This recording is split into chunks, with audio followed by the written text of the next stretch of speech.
demande de délai public. En l'opposition, le condamne à 44 mois et 13 jours d'emprisonnement et à une amende de 100 millions de francs CFA. Dans le même délai, le mandat des cours de Sénat constitue le 10 janvier 2017 et sa mise en liberté s'il est détenu au cours. Libre le président à la écrire l'action publique ou relativement tout litige entre les parties en accord avec le parti de la tenue commun.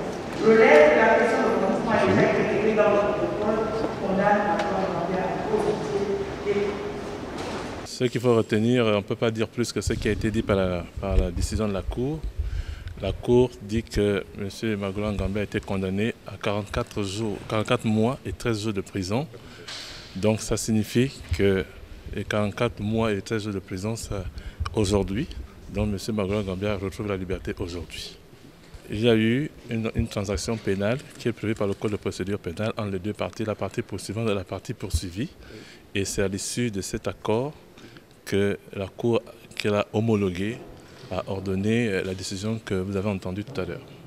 Tout ce que je peux vous dire, c'est que cet accord autorise aujourd'hui que M. Magloire Ngambia soit mis en liberté.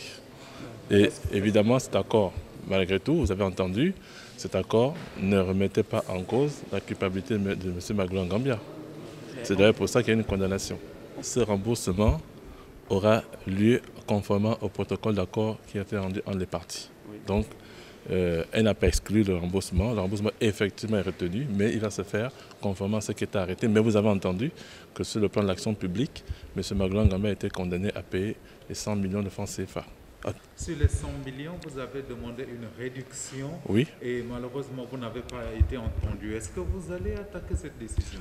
Non, je ne vais pas l'attaquer. Effectivement, vous avez dû constater que la somme de 100 millions, c'est le montant le plus élevé. La peine d'emprisonnement, c'est 20 ans. Et on vous dit l'amende peut aller jusqu'à 100 millions. Nous avons fait constater à la Cour qu'à partir du moment où le ministère public demande à la Cour de condamner M. Magloire Ngambia au nombre de temps passé en prison, donc ça fait un peu plus de 3 ans et demi, comment peut-il être condamné à la peine maximale au titre de l'amende? Si celui qui a fait 3 ans et demi paye 100 millions, celui qui va faire 20 ans, il paierait combien? Lui aussi va payer 100 millions. Est-ce que c'est équitable?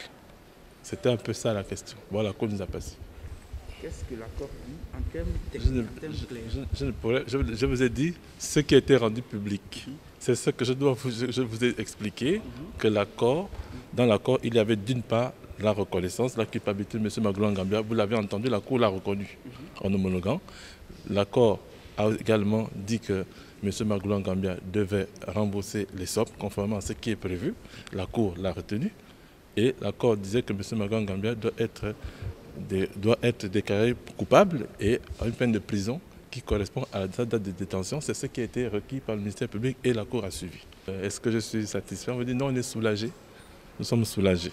C'est simplement parce que quelqu'un rentre chez lui.